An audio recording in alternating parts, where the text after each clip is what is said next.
在这里来教导的是肌力训练好脚力的养成计划。肌力训练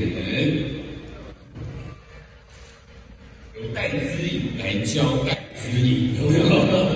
非常特别、非常特殊的这个感觉。戴资颖呢，在里面有给我们很多不一样的课程。Hello， 大家好，我是小戴，开始吧。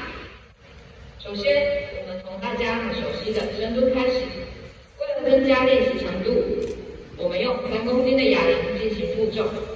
练习深蹲要特别留意膝盖不要往前超出脚尖，髋关节往后推，对于膝盖的压力才不会过大。垂直猛下蹲，避免腰跟膝盖受伤。我们试着练习，保持稳定，加油！3、4、5、6，转侧身，再做6下。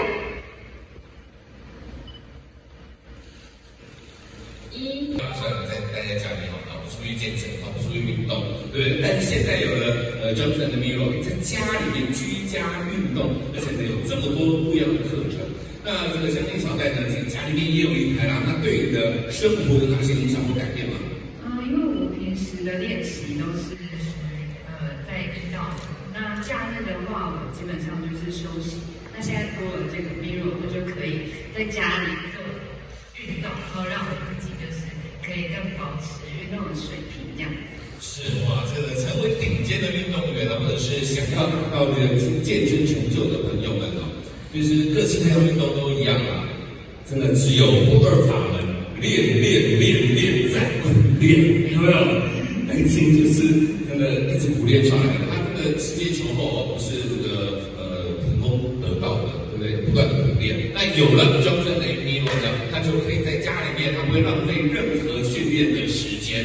这个训练磨人的这个东西很好用，对不对？你不会觉得用个1006日可以稍微休息，但你这个反而更增加你多一点分量没关系。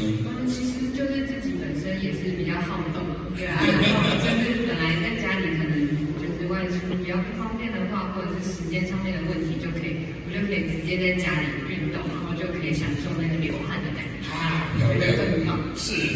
球若升高了，袂使落，骹若升高了，袂使动，就安尼。较简单的。所以如果我下半身遇到同样的状况的话，会用什么样的方式？球若升高了，袂使落，骹若升高了，袂使动，就安尼。简单明确。对啊，台语听无？听有。这个。